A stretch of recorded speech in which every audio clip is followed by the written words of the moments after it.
welcome to the YouTube Live here with the Two Musician. I just want to thank you if you've tuned in. If this is your first time here, welcome to the channel.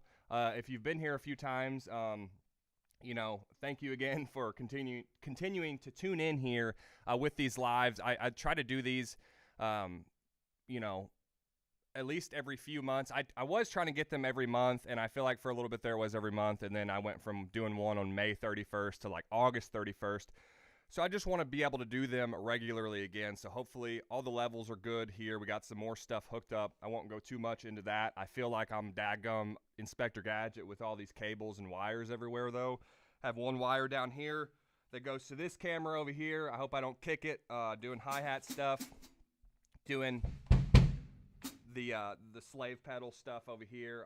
So hopefully everything else is good as well. I may have some application issues, but we're going to go ahead and just get into today's lesson. So I put a poll out for everybody a few days ago, just giving some options of, hey, what do you want me to go over as far as the next live? I try to get everybody's input, especially for videos as well. I know I'll put out polls where I'm like, hey, what do you want this next video to be about? Whether it be about some rudiments or more creativity behind the drums or practice tips or show tips, whatever it may be. So everything that I bring here, I just want to be helpful for you. If you first started drumming, or if you've been drumming a while, and maybe you're just looking for creativity, you're looking to get past that plateau that everyone faces in every single instrument that, we play, whether it's, guitar, trumpet, literally name any instrument, and you're going to come to anything that you practice where you hit a wall and you want to get over that. So in today's lesson, there are actually 3 different things that we're talking about. So just stick around, because all this is going to be helpful. If the first one is not helpful for you, I guarantee the second or third one may be, or at least one of those two. So one of the first things that we're going to talk about is approaching drum parts differently. I pulled up a track here that I'm going to be playing here from the Dagner Music Jams YouTube channel. And I've talked about it here before, and I'll talk about it again because I think it's super important. When we're practicing along with a metronome, we have tempos with specific things that we're practicing. We can apply those things that we're practicing if, as long as you're spending the time there deliberately practicing those things with drumless tracks. And they're everywhere. They're on Spotify. They're on YouTube. They are, I'm sure, on other things, on other platforms as well. But I specifically have this one here, Dagner Music Jams, and the link is in the description below to this one. And it's a, it is a Midwest emo drumless track. No drums. It's 153 beats per minute. You can find these drumless tracks everywhere at different tempos. So if you're practicing something at 100 beats per minute, 90 beats per minute, 250 beats per minute, in a variety of genres, not just this. I picked this because it reminds me of the stuff that I grew up listening to. It reminds me of the stuff that I grew up playing. And so it's just kind of more or less nostalgic for me. And so I wanted to pick that. And hopefully the application doesn't crash. I was just talking about that because we were having some issues last night with this. But this drumless track is 153 beats per minute. I'm going to play it here, but the link is in the description below because the credit, it goes to Dagner Music Jams on YouTube, so I want to be sure that they get the credit for this. So go ahead and check out their other drum tracks. But I just wanted to talk about approaching drum parts differently. So before I get into this, I'll probably stop it and play it a few times just so you can get the sense of what I'm talking about. Hit that hammer on the nail here. So one of the things to think about within approaching drum parts is, what is everyone else in the band doing? What is the guitarist doing? What is the singer doing? And I say that because if you look at drummers like John Bonham and you look at the Immigrant Song, that pattern, that syncopated pattern, I've talked about it, and I'll talk about it again because John Bonham was a beast. He followed the same guitar part, he followed the guitar part that Jimmy Page was doing. And really at the time, drummers were just kind of just doing that, nothing wrong with it. It serves the music, but Jimmy, had that guitar part that was da da da da da da da da da, and John Bonham was like, sick, dude, and he just was like. So it's one of those things where it's like he was following that syncopation on the kick drum with what Jimmy Page was doing on the guitar. And so I say that because as you approach your drum part, think about what everyone else is doing. Something else I've done before, and I know many drummers before me have done, is what is the singer doing? I mean, obviously the bassist, you want to lock in with the bassist if you can as a drummer. So obviously get dialed in with that bass player. But what is the singer even doing? Are there certain hooks that they have within the verse, within the chorus, within the bridge, wherever that may be?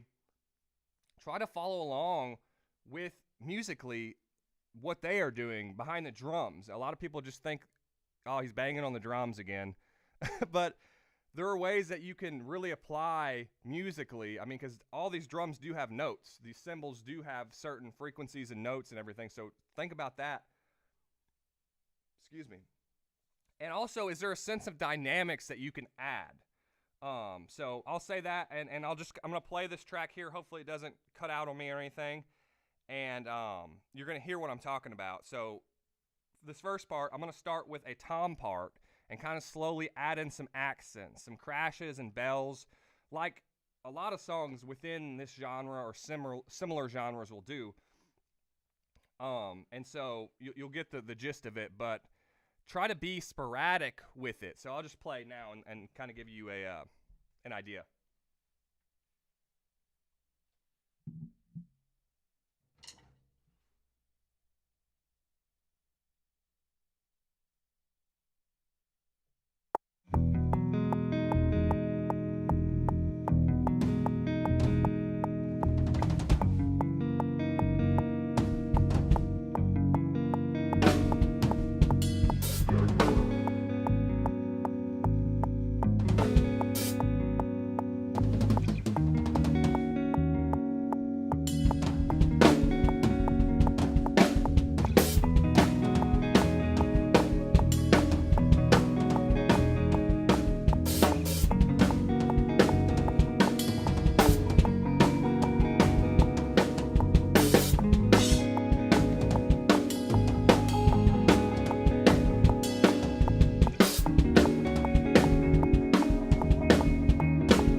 I'm going to stop it and play it a few times there just so you can get the gist of that.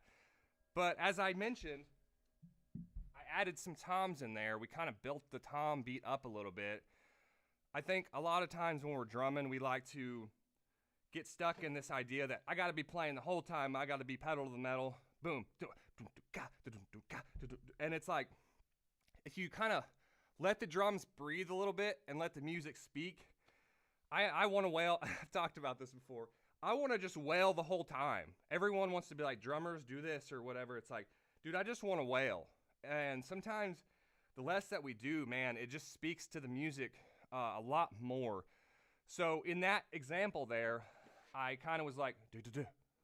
You know, the click's going, do, you know, and doing bells kind of randomly. And that's kind of where, you know, some more advanced stuff to look at is mixing those subdivisions. If we have that click and we're going, you know, 153 beats per minute, I mean, we know the quarter notes are going 153 beats per minute. But then look at there, you know, and it's like, what if you took out the first one or the second one? Or, and then add an eighth note.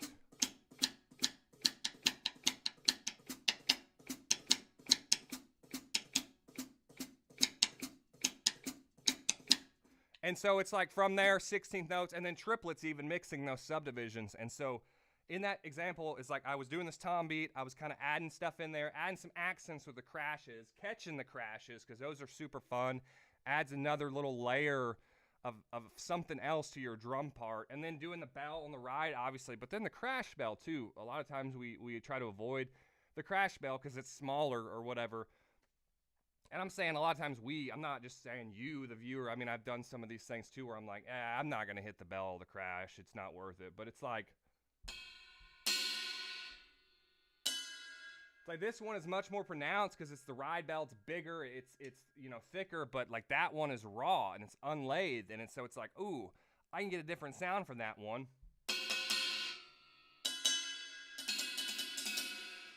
As I mentioned, musically, different tones, different notes there, and then even,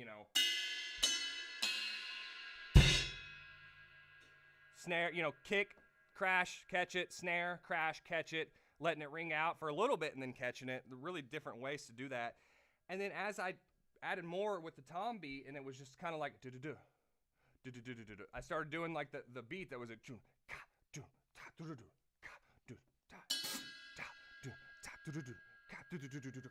and then adding some linear in there, which is something I've gone over here on this channel. And that's just where no two limbs are hitting at the same time. And just a quick little example of that here is just right kick, left kick, and then variations of that. Right, left kick.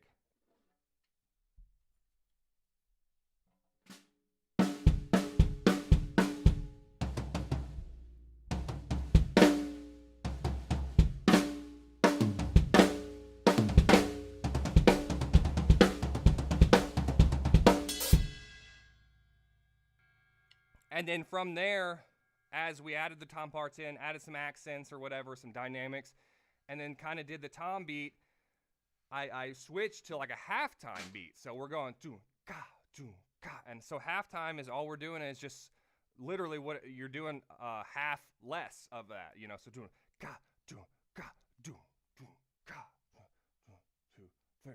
So it's like the snare's on 3. 1, 2, 3, 4 instead of 2 and 4. 1, 2, 3, 4. 1, 2, 3, 4. 1, 2, 3, 4. Doing some hi-hat stuff, some pretty like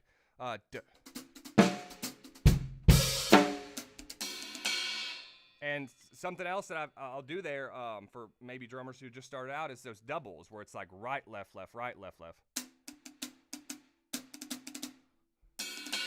And that frees your hand up to be able to take your right hand away from the hi-hat and just be able to apply it on the crash bell or on the ride bell.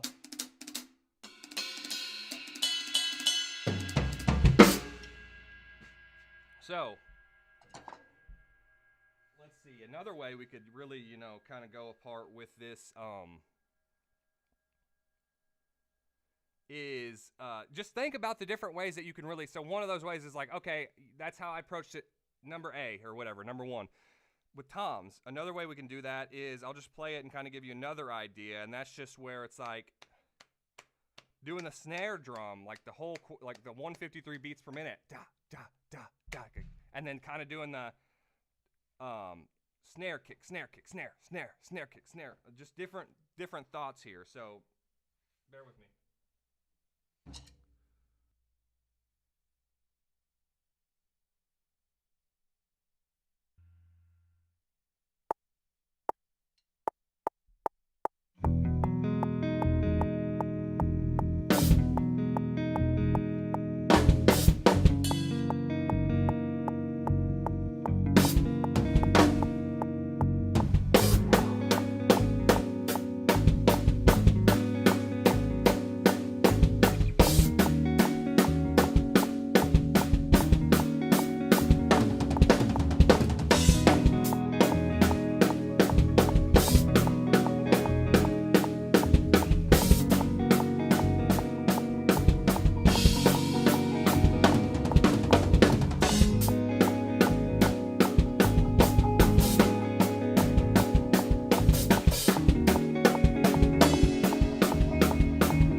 little sloppy there for that that build up because I wasn't really practicing that one yesterday when I was going over this. But in that example, I kind of did the same thing. I did a little bit of tom stuff, but then from there, you know, I just did the da da da da da da, like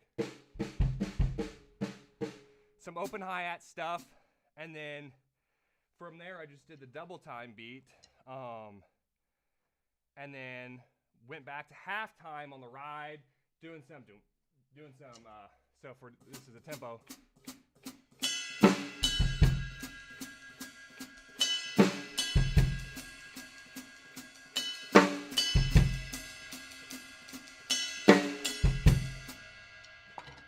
Still incorporating that tom stuff because I feel like in this example, and really the genre here, it's like when I hear it, I'm like, dude, I got to do some tom stuff in there. So it's really just any way that you interpret what may sound good, because every drummer is going to approach it a little bit differently, and which is awesome. It's beautiful about the drums, about music.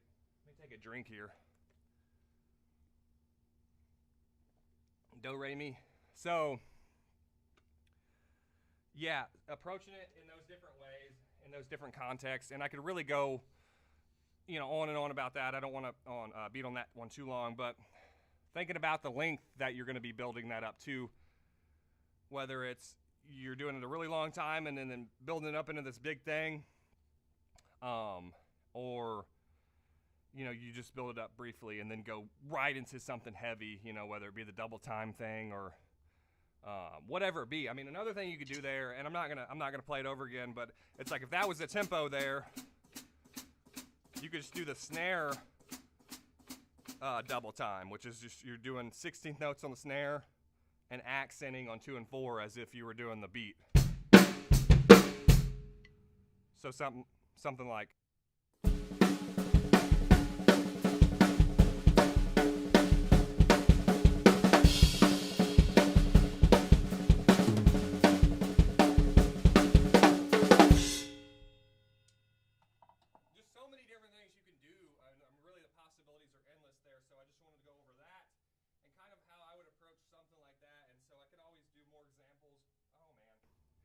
My mic wasn't on there. So just different ways you can approach it. There are endless possibilities with ways that we can approach that there, and I can go over more examples in a different live of different genres where we may be able, or maybe a little bit more applicable for you. But wanted to start that one. The second thing was stage confidence and presence, and this is a really big thing. Actually, let me see something here really quick. 8 views, nice. Okay, so not sure if that's live or what. Okay, I know we're live on YouTube. Wow, we didn't do that, huh? Okay, cool. I tried outputting to another platform here, and I guess I didn't press the button, so that never happened. Nice. So with that, you know, with those drum parts and everything, you're going to want to apply those methods. But then talking about stage presence, stage confidence, that is something that really I feel like a lot of people may have stage fright, and it's normal. I mean, I definitely had it, but I got to like play a lot of shows and I got to do a lot of performances at like a younger age and kind of grew up doing that. But one of the first things I will say is just prepare as much as you can. Like if you practice with a band, don't neglect that practice. And something that one of my buddies, we were talking about the other day, he actually brought it up, just the fact that we practice so much beforehand. We did it so much so we hated the songs. And I know it's like, yeah, dude, duh, that's a given. But practice the song until you are like sick of it. And when you play it live, you're going to feel that energy because you're going to just know like every ounce of your limbs and everything. You're gonna know these drum parts. You're gonna be like, yep, I know that. I know that the chorus does this thing. I know that we have a break before the bridge, like a half measure break. I know I got to do a big fill that leads into this breakdown or whatever, you know, whatever genre. But something else that I will say that has helped me, and I'm gonna talk about it here is praying beforehand. And this is something that, a lot of people may not think about, or a lot of people may be like, well, that makes sense. Yeah. But praying, and, specifically, I'll pray that the Lord Jesus Christ will give me the confidence behind the drums, and just being able to perform within those drums, and whatever drum part, whatever the music calls for, and just being able to have that confidence. So I'd recommend you pray. You ask the Lord that He would give you confidence, that He would calm your nerves. The Word of God says that if you're anxious, come to Him. And, if any of you lack, do not be anxious about anything, but in every situation, by prayer and petition, with thanksgiving, present your requests to God.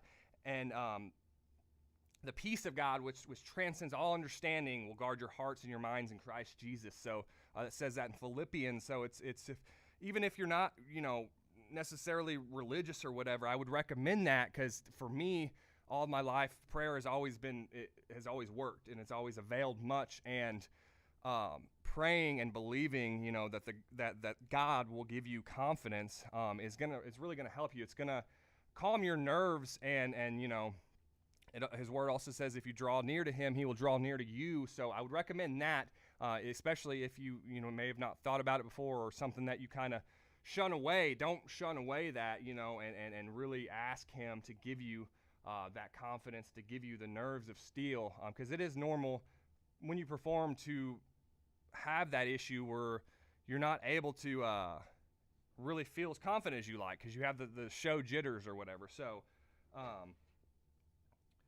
let's see. And I do this also, not just shows. I do this for every live. I've prayed like for a good while before this live. I do it before YouTube videos. I do it before I record songs, before I'm in the studio, and it helps. It's always helped. And we used to do it for shows beforehand, and you'll notice a difference. So I would just highly recommend that there. And if you have any questions about that, feel free to reach out to me. My email is on my channel page, and I would be glad to help you out there. But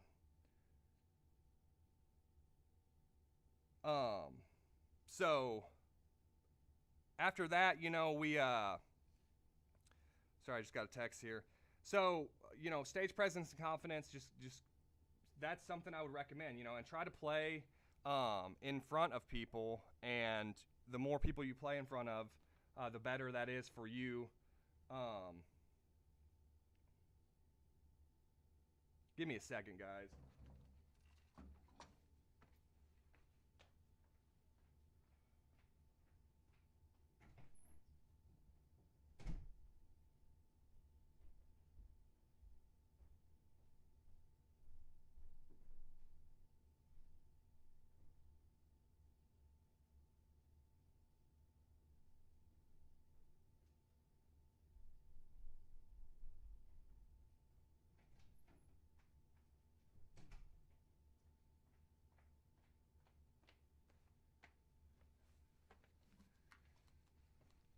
Sorry, guys. I accidentally locked my wife out of the house.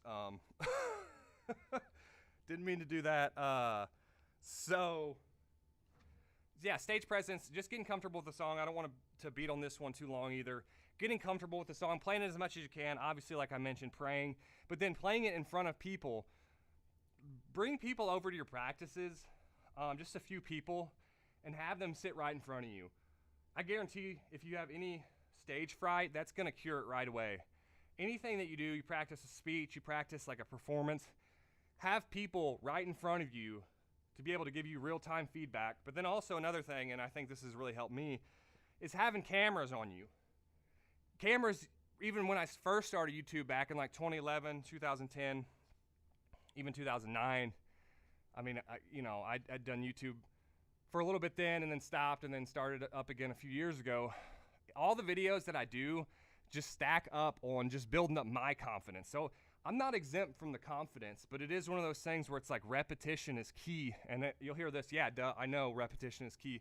But being able to apply those things and being repetitive as much as you can with your performances and with your practices and everything.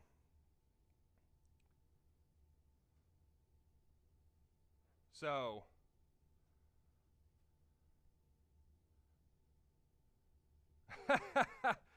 see the comments. Thanks, Mark and Chelsea. So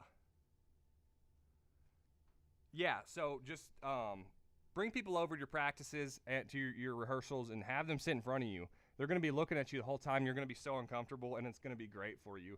You're going to be like, by the time you do it so many times, you're going to go into the show going, this is a show. Like, not in a way that's like, whatever. Shows are, I love shows, but you're just going to be like, this is just like practice, bro. We've played this so much, and I've already played it in front of a handful of people, and I've recorded myself and all this, and it's going to help you. And the next thing is, getting close to 9:30 here, purposeful practice. It's picking, I know how easy it is to get behind the drums, and you just want to start wailing.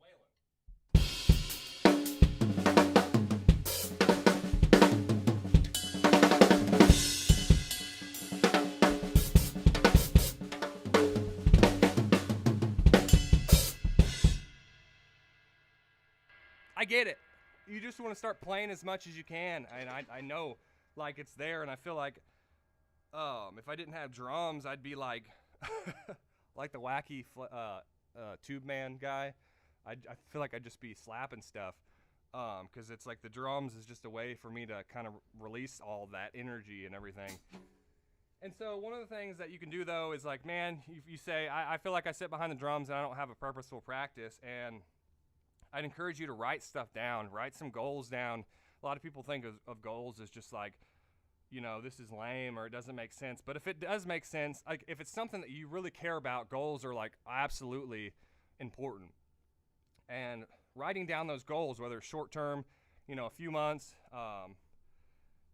medium term, 6 months down the road, and this is all kind of subjective, the time frame here. And then long term, it's like a year or 2 years. Hey, where do I want to be with my drumming in a year and a half or 3 years? And when you're practicing, so you have those goals, every practice that you put in, and it doesn't have to be an hour practice. I used to practice, an hour a day or more than an hour a day.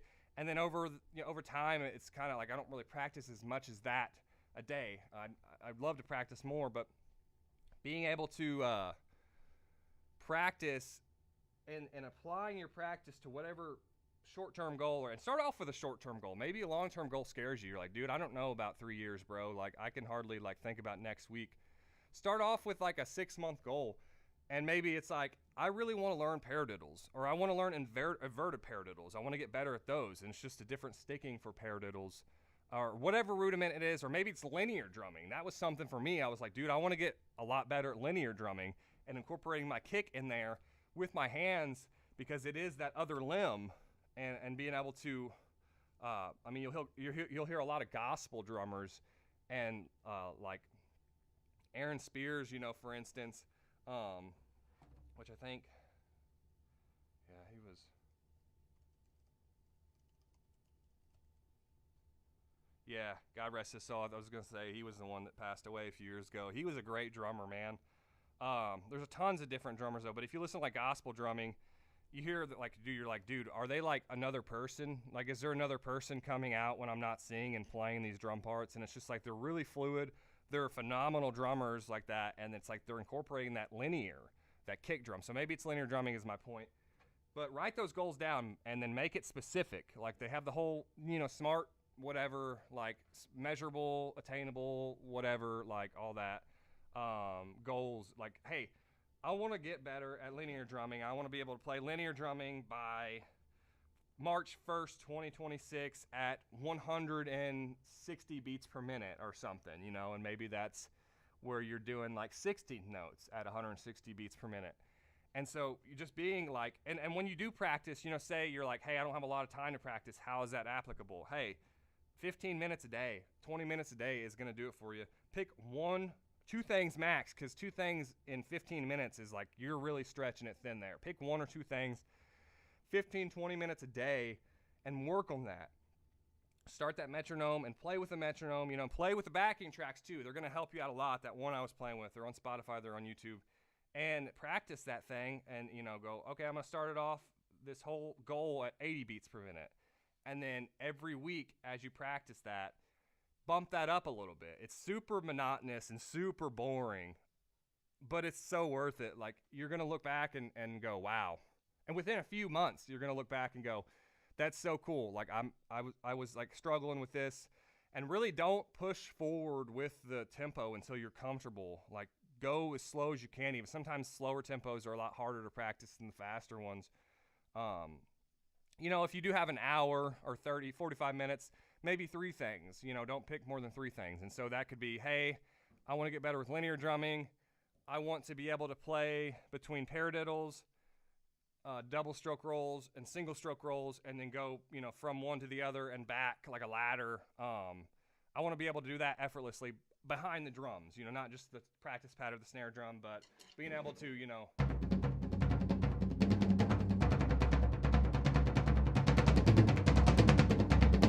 being able to do that around the drums and everything. And then maybe you're like, okay, maybe your goals are, I want to do that, what I just said, single stroke rolls, double stroke rolls, paradiddles, back and forth. And then maybe you're like, also, I want to get better. I want to get this speed. I want to attain this speed with linear drumming by March 1st, 2026, you know.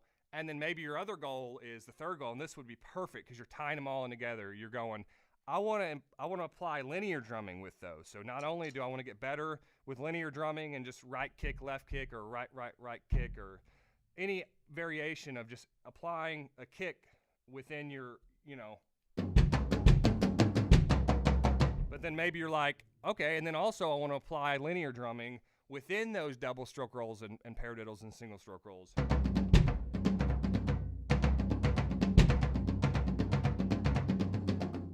See, it's even hard for me.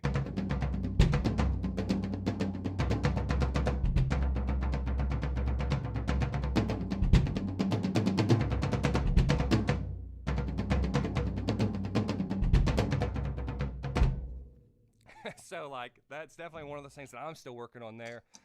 And you're always going to be working at it is the thing. You're never going to master it. Even the best drummers, I mean, you look at, like, Thomas Lang. He's arguably one of the best drummers, modern-day drummers out there. He's just super technical. He is like a beast, and he is still working on his stuff. I can guarantee you that. He's still chipping away at certain things, at certain techniques. And so that's the beauty of music and just being a musician is you're never going to be able to run out of ideas there, and you're always going to have them to practice with. So with that, that's pretty much this live that concludes it. So yeah, apply these things and you're going to see results. And if you have any questions, you know, about any of this drumming, or you have questions about Jesus, and you want to know more about the gospel of Jesus Christ, you know, reach out to me. I can help you there. I can pray for you if you need. Don't turn your face away, you know, from the truth in the gospel. But I love you guys. I just want to thank you for tuning in here and really supporting this channel and just everything I've been doing here for the past few years. Sometimes it's hard to put stuff up. Sometimes I get distracted by other things, and videos may not be as good as prior videos and everything, but I'm still seeing growth, and people are still flocking to this channel, and so it just means the world to me. Means a lot to me, I should say. But I just really appreciate it. But until next time, stay tuned. But I just really appreciate it. But until next time, stay tuned.